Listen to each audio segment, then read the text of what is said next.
ఉత్సాహంగా ఉల్లాసంగా చదువు సాగాలి, గొప్ప గొప్ప ఉద్యోగాలు సాధించాలి. Vignan deemed to be university. ఈరోజు ఎంపీ వివేకానంద రెడ్డి గతం జయంతిని దృష్టిలో పెట్టుకొని కుటుంబ సభ్యులను ఒకసారి పరామర్శ చేయాలా, మా దోషం లేదు. ఇది స్వయంగా వైఎస్ జగన్మోహన్ రెడ్డి ఆధ్వర్యంలో అవినాష్ రెడ్డి వారి యొక్క ఆధ్వర్యంలో జరిగిన 100% హత్య అని తెలిసి ఆ స్పాట్ కూడా వాళ్ళు చెప్పే ప్రాంతం చూసి ఆయన ఫోటో చూస్తే ఎంత బాధాకరం. మాకు రాజకీయ విభేదాలు ఉండవచ్చు, కానీ ఇటువంటి దరిద్రపు ఆలోచన ఈ వైఎస్ జగన్మోహన్ రెడ్డికి అవినాష్ రెడ్డికి రావడం చాలా బాధాకరం. కానీ తెలుసు ఇది అవినాష్ రెడ్డికి ఆ రోజు ఇది 2019 ఆగస్టు 15, ఆగస్టు కాదు కదా, మార్చి 15 నాటి ఇష్యూ, అంటే 6 సంవత్సరాల 3 నెలల కిందటి మాట. మీరందరూ మిమ్మల్ని లోపలికి రానిలే, నాకు తెలిసి విలేకరులు మీరే చెప్పాలా. మీరందరూ చాలామంది స్థానిక విలేకరులు ఆ రోజు ఈరోజు, అంటే ఉద్దేశం కుట్రపూరితం. వివేకానంద రెడ్డి హత్య ఎట్లా కుట్రపూరితమో కోడి కత్తి కూడా ఒక డ్రామా. మొన్న ఎలక్షన్లలో జరిగిన కనురెప్ప మరొక డ్రామా. ఇప్పుడు ఈ ఎలక్షన్లో ఆడే డ్రామా మరొక కొత్త డ్రామా. నిన్న పోలీసులను కూడా విమర్శించడం మరొక డ్రామా. ఈ డ్రామాలమయం. ఈ ఎలక్షన్ దృష్టిలో పెట్టుకొని మేము ఇక్కడ ప్రచారానికి వచ్చినాం. ఇక్కడ కూడా ఒకసారి వాళ్ళ కుటుంబ సభ్యులను పరామర్శ చేసి మా యొక్క వాస్తవ పరిస్థితి తెలియాలనే ఉద్దేశంతో ఇక్కడికి రావడం జరిగింది. కాబట్టి మానుకోవాలా. లిక్కర్ కేసు చేసినాడు అతను, ఇసుకని ఎక్కువ రేటుకు అమ్మినాడు, ల్యాండ్ టైటిలింగ్ యాక్ట్ అని కొత్తది పెట్టినాడు, అంతా కబ్జా కోసమే. ఇటువంటి క్యారెక్టర్ రాజకీయాలు కాదు, నిజ జీవితంలో కూడా ఇటువంటి క్యారెక్టర్లు ఉండకూడదు. అంటే ఇంత దరిద్రపు ఆలోచనలు చేయకూడదు. కాబట్టి ఈ ఎలక్షన్లలో కూడా ఆమె సునీతమ్మ చెప్తాంది, నిన్న కూడా చెప్పిందంట కడపలో, ఏది కూడా డ్రామానే. ఈ ఎలక్షన్లు కూడా ఓడిపోతామనే భయంతో డ్రామాకు తెరదీసినారు.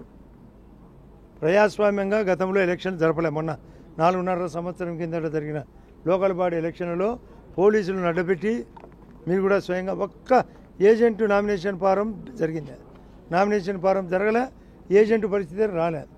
స్థానిక ఎన్నికల్లో సర్పంచ్ ఎలక్షన్లో కానీ, ఇక్కడ మున్సిపాలిటీ కానీ, జిల్లా పరిషత్ కానీ అన్నీ ఏకగ్రీవమే. ఇప్పుడు ఏకగ్రీవము దశ నుంచి పోలింగ్ దశకు చేరడంతో మన వచ్చిన మా భూపేశ్ రెడ్డికి కానీ లేదా రవిరెడ్డికి 25% ఓట్లు వచ్చినాయి. మేము దాని 52% తగ్గకుండా అబోగు తీసుకోవాలని ఉద్దేశంతో ఉన్నామని తెలుసుకొని మీరు కూడా స్వయంగా తిరుగుతున్నారు, మా వాళ్ళు ప్రచారం తిరుగుతున్నారు. మేము చేసినాం మంచి, మేము పెన్షన్లు పెంచినాం 4,000, సిలిండర్లు ఇస్తున్నాం 2 ఇచ్చినాం, 1 ఇవ్వబోతున్నాం సంవత్సరానికి. అదే కాకుండా తల్లికి వందనం అతని మాదిరి జగన్మోహన్ రెడ్డి మాదిరి కాకుండా ఒకరికే బదులు 2, 3 7 మందికి కూడా ఇచ్చిన సందర్భం. అదే రైతులకు ఆయన కంటే 6,500 రూపాయలు సంవత్సరానికి ఎక్కువ. అదే కాకుండా మెయిన్గా ఇక్కడ చీని అరటి దాంట్లో దోపిడీ, ఆ దోపిడీ బయటికి తీస్తున్నాం. అదే కాకుండా చికెన్ రేట్ ఎక్కువ. ఇటువంటి క్యారెక్టర్లు ఈ రాజకీయాలకి అన్ఫిట్. ఇది చెప్పడానికి ఈ యొక్క హత్య ఉదంతాన్ని కూడా మీకందరికీ తెలియాలని ఇక్కడికి వచ్చినది. వాళ్ళు చేసిన తప్పుడు ఎలా ఉంటుంది, మోసం ఎట్టుంటుంది, దౌర్జన్యం ఎట్టుంటుంది, నీచం ఎట్టుంటుంది అని తెలియజేయాలనే ఉద్దేశంతో, వాళ్ళ బాధను ఒకసారి పంచుకోవాలనే ఉద్దేశంతో మేము బాధపడుతున్నాం. ఇదే సునీతమ్మ చెప్తాంది, నా మీద అనుకునేదంట ఆ రోజు, నా మీద ఒత్తిడి పెట్టినారు, నా మీద బీటెక్ రవి, ఇప్పుడు వైఎస్ఆర్ పార్టీలో ఉన్న సతీష్ రెడ్డి పైన కూడా ఆ రోజు ఈ అన్న అనుకునేదంట. కానీ వాళ్ళన్న అని తెలుసుకోక వాళ్ళ అన్నగారు, ఈ అన్న కాదు వాళ్ళన్న. ఇటువంటి పరిస్థితుల్లో ఈ రాజకీయాలు నడవడం ఇది సిగ్గుచేటు. కడప జిల్లాలో ఏదన్నా ఉంటే ఎదురు పోరాటం, ఇట్లాంటి దొంగ పోరాటం లేదు. ప్రతి ఒక్కటి గతంలో మహాభారతంలో ఉన్నది లేనట్టు, లేనిది ఉన్నట్టు అనేది మయుడు చెప్పిన మాట. కానీ ఈ జగన్మయుడు అన్నీ ఆ మయుని కంటే గొప్పగా చిత్రీకరణ. ఏదో ఏం చేసావు అంటే బటర్ నొక్కినావు, నువ్వు బటర్ తినలేదా, నువ్వు బటర్ మిల్క్ అది నీళ్ళల్లో మజ్జిగ మజ్జిగలో నీళ్లు పోసి ఎంత తిన్నావో నీ ధనదాహానికి. ఇటువంటి వ్యక్తిని సొంత చిన్నాన్నను చంపడం ధర్మమా? సొంత షర్మిల గారు అడుగుతుంది, సొంత చెల్లెలు, సొంత అమ్మ మీద పిటిషను. ఇది న్యాయమా? ఇది పులివెందుల వాసులకు, కడప జిల్లా వాసులకు తగునా? ఇది మేము ప్రజల్లోకి ఎలక్షన్ సందర్భంగా మళ్ళీ ఒకసారి తీసుకుపోతూనే ఉంటాం. ఈరోజు 8, రేపు మొన్నాడు కూడా మేము ప్లే కార్డు ద్వారా లేదా రోడ్ షో ద్వారా, మా యొక్క ప్రచారం ద్వారా, పత్రికల ద్వారా, కరపత్రాల ద్వారా జరుగుతూనే ఉంటుంది. ఎందుకు ఛాలెంజ్గా తీసుకోం మేము? ఇటువంటి తప్పుడు క్యారెక్టరు వాళ్ళ సొంత చెల్లెళ్లకు, సొంత కుటుంబ సభ్యులకు ఎంత బాధ ఉంటుంది. ఇప్పుడు ఆమె సౌభాగ్యమ్మ ఎంత బాధపడుతుంది. ఆమె ఆ రోజు కూడా డౌట్ చెప్పిందంట, కారు ఎక్కుతానే ఇది ఏదో ఉంటుంది, తొందరపడి పోస్ట్ మార్టం జరిగేంత వరకు వద్దని చెప్పడంతోనే కథ మలుపు తిరిగి. కాకపోతే రాజమౌళి ప్రసాద్ రెడ్డి, రవీంద్రనాథ్ రెడ్డి ఆ రోజు మధ్యాహ్నం పూట వచ్చి మీరందరినీ బయటపెట్టి, పోలీసులను ఆ రోజు ఉండే సిఐని కొంత కానిస్టేబుల్ లోపడినా కూడా నోరు ముప్పించి ఆమె చెప్పడంతో పోస్ట్ మార్టం జరగడం వల్ల జగన్మోహన్ రెడ్డి గారు వాస్తవానికి వాంటెడ్గా నిదానంగా వచ్చి కథ అల్లి అట్లా జరిగింది ఇట్లా జరిగిందని అది ఒక డ్రామా. ఇన్ని డ్రామాల మధ్య రాజకీయాలు. ఇక్కడ డెవలప్మెంట్ కంటే డ్రామా ఎక్కువైంది. మేము ఆ డ్రామాలను తొలగించి, మా గౌరవ ముఖ్యమంత్రి గారు చెప్పినారు, ఎలక్షన్లు ప్రతిష్టాత్మకంగా తీసుకొని పని చేయండి, చెప్పిన పని 100 రోజుల్లో పూర్తి చేద్దామని చెప్పమన్నాడు. అందులో ఒకటి ఉదాహరణ, ఎర్రబెల్ల చెరువుకు 48 గంటల్లో ఆ చెరువుకు నీళ్ళు ఇప్పించే కార్యక్రమం చేసినాం. ఈరోజు జాబ్ మేళ ముద్రలో పెట్టాం. ఇక్కడుండే వాళ్ళకు కూడా తగ్గట్టుగా ఉపయోగపడాలని, ఎందుకు మంచి జరగాలని. మొన్న అచ్చవెల్లిలో ఒకటి చెప్తున్నారు, ట్రాన్స్ఫారం 3 ఏళ్ల కిందట దొంగతనం జరిగితే ఆ గవర్నమెంట్ 2 ఏళ్ళు ఉండి కూడా ట్రాన్స్ఫారం ఇప్పించుకోలేకపోయినారు. ఎన్ని రకాలు. ఇప్పటికీ పెన్షన్లు మిస్ అయినాయి, కొందరికి రేషన్ కార్డులు మిస్ అయినాయి, తెలుస్తున్నాయి మాకు. కొన్ని చోట్ల గ్రావెల్ రోడ్లు లేవు, కొన్ని కంపల్సరీతో కూడినది ఉంది. కాబట్టి ఇటువంటి దాన్ని మేము సెట్ చేసేదానికి ఇక్కడికి వచ్చినాము. అందులో ఈరోజు ఇక్కడికి రావడానికి కూడా కారణం చెప్పిన.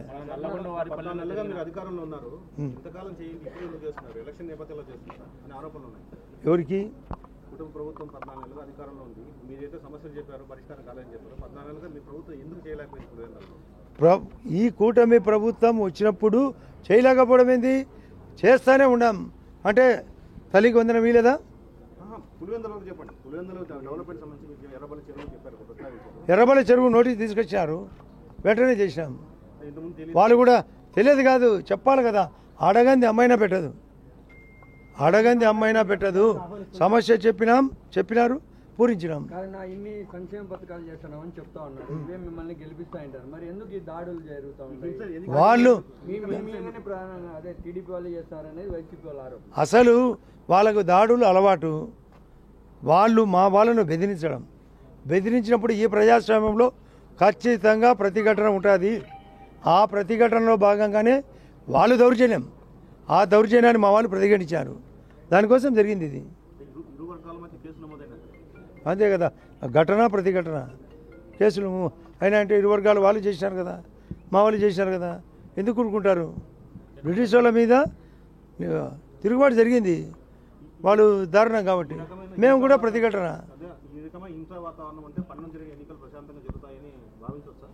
అసలు ప్రశాంతంగా మన జరిగింది.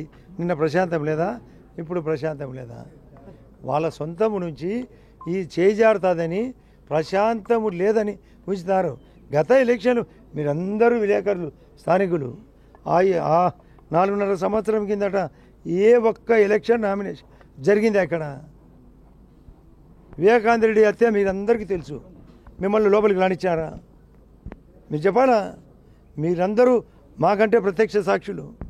మా మీద కేసు పెట్టలేదా? అవినాష్ రెడ్డి దగ్గరుండి గంగిరెడ్డి ద్వారా అందరి ద్వారా కడిగిలేదా?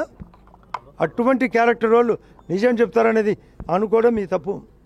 ఈ ఎన్నికల్లో ప్రధాన అజెండా అభివృద్ధి లేదంటే వైఎస్ వివేకానంద రెడ్డి కేసు? అభివృద్ధితో పాటు ఈ కేసుతో పాటు సుప్రీంకోర్టులో బెయిల్ రద్దు కూడా ఇప్పుడే ఈ టైంలోనే అది హీరింగ్ జరిగింది కదా, మళ్ళీ 19వ తేదీ ఉంది కదా. అన్నీ ఉంటాయి. రాజకీయాల్లో అభివృద్ధి ఉంటుంది, సంక్షేమం ఉంటుంది, దరిద్రపు వాళ్ళు నడిపిన దొంగ కేసులు ఉంటాయి, ప్లస్ పాత కేసులు సిబిఐ కూడా ఉంటాయి, అన్నీ ఉంటాయి. ఎందుకు వదిలిపెడతాం? మా మీద పెట్టలేదా?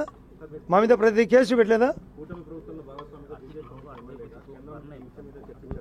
అసలు ఆల్రెడీ చర్చించిన పత్రికలు కూడా చెప్పిన, అమిత్ షా గారు గౌరవ హోమ్ మినిస్టర్ గారు జనవరి 19 నాడు విజయవాడకు వచ్చినప్పుడు స్వయంగా ఒక నివేదిక ఇచ్చిన ఈ కేసు ఎందుకు లేట్ చేస్తారని ఇచ్చినా కూడా ఎందుకు అడగ మా బాధ మాకుంది, మాకు భార్య పిల్లలు లేరా, మా వాళ్ళు బాధపడరా, లేని కేసులు మేము గతం ఫ్యాక్షన్ ఎదుర్కొన్నాం, సమస్యల నుంచి బయటపడినాం, ఉన్నతంగా జమ్మలమడుగు నియోజకవర్గాన్ని అభివృద్ధి చేస్తున్నాం. ఈ దశలో నా మీద కేసు పెట్టినారు. నేను ఆ రోజు ఎంపీగా పోటీ చేసిన కాబట్టి నన్ను తుదముట్టించేదానికి మొన్న 5 ఏళ్ల పాటు అన్ని ప్రయత్నాలు చేశారు. నా మీద కేసులు పెట్టారు, నన్ను చంపడానికి అన్ని ప్రయత్నాలు చేశారు. ఏమో ఒకరు ఎవరు రాజకీయ ప్రాధాన్యత మా మీద పెట్టిన ఆమె ఇప్పుడు గమనించింది మేము చేయలేదనే తప్పును. ఆమె చెప్పి దానికి వాళ్ళ అమ్మను కూడా కనపడాలని, మేము చేయలేదు తప్పు, ఈ ప్రదేశాన్ని చూడాలా, మేము ఇక్కడే ఉన్నాం, ఒకసారి చూసిపోతే మేము తప్పుడు చేయలేదు, వాళ్ళు తప్పు చేసినారని వాళ్ళ బాధను మేము పంచుకోవాలని వచ్చినాం. మా బాధను కూడా వాళ్ళు పంచుకున్నారు కూడా. నేను బాధితులే, వాళ్ళు బాధితులం కాబట్టి ఆ బాధతో ఒకసారి కనపడి వాళ్ళనే ఇక్కడికి వచ్చినది. ఏమో ఎవరిని ఆమె ఎన్నికల ప్రచారం ఇక్కడ స్థానిక వాసి, ఆమె రావాలనుకుంటే రావచ్చు. మేముగా ఆమెను మా ఎన్నికల ప్రచారానికి రమ్మని అడగడానికి రాలేదు. అది ఆమె ఇష్టం, డెమోక్రసీలో ఆమె ఇష్టం.